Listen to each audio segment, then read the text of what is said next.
Hello, কেমন আছো সবাই? বনির সংসারে তোমাদের সবাইকে স্বাগত। আজ শনিবার, বিকেল এখন প্রায় 4টে বাজে। আমরা চলে এসেছি পাটিসাপটা বানাতে। তাই গ্যাসটা জ্বালিয়ে নিয়ে প্রথমে তার উপরে একটা কড়াই বসিয়ে তার মধ্যে নারকেল কোড়া দিয়ে দিলাম। শীত তো চলেই যাচ্ছে, এরপর তো আর পিঠে খাওয়া যাবে না, যা খাওয়ার এখন খেয়ে নিতে হবে। তো পায়েস খাওয়া যাবে, কারণ পায়েস গুড় ছাড়া চিনি দিয়েও করা যায়, আমার মা চিনি দিয়েও করে। তো পায়েস 12 মাসই খাওয়া যায়, পিঠে তো খাওয়া যায় না। তাই ভাবলাম তোমাদের সাথেও একটু শেয়ার করি। যাই হোক, মা এর মধ্যে দুধ দিয়ে দিয়েছে, তো আমি সেটাকে মিশিয়ে নিচ্ছি। এবার দিল গুড়। এত বড় গুড়টা ভাঙাই যাচ্ছে না। যাই হোক, গরম হলে আস্তে আস্তে গলে যাবে। গুড়টা প্রায় গলে গেছে, এবার ভালো করে মিশিয়ে নিতে হবে। তারপরে এটাকে ফোটাতে ফোটাতে শুকিয়ে নিতে হবে। শুকিয়ে গেছে, এবার এই নারকেলটাকে ঢাকা দিয়ে গ্যাস বন্ধ করে রেখে দেব। এবার এদিকে আর একটা পাত্রের মধ্যে আতপ চালের গুঁড়ো নিয়ে তার সাথে দুধ ভালো করে মিশিয়ে নিতে হবে।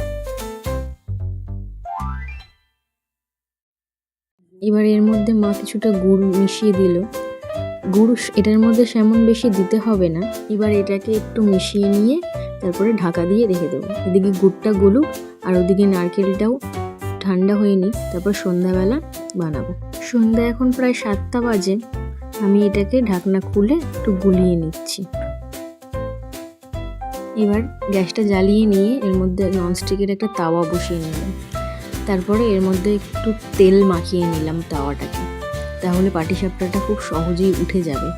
আর ননস্টিকের তাওয়ার মধ্যে করলে পাটিসাপটা খুব সহজেই উঠে যায়, যদি ব্যাটারটা ঠিক মতো গোলা হয়। তাহলে পাটিসাপটার না ব্যাটারটাই হলো আসল। ব্যাটারটা যদি ঠিক মতো গোলা যায় তাহলে উঠে যায়।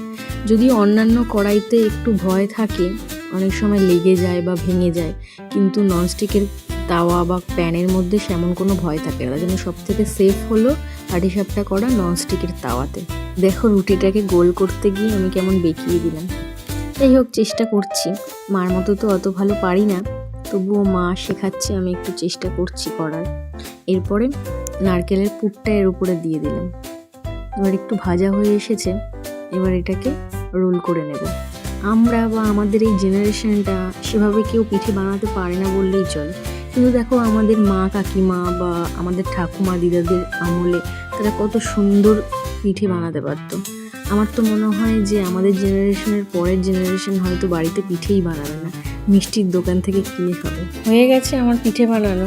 একটা পিঠে নিয়ে আমি চলেও এসেছি এখানে খেতে।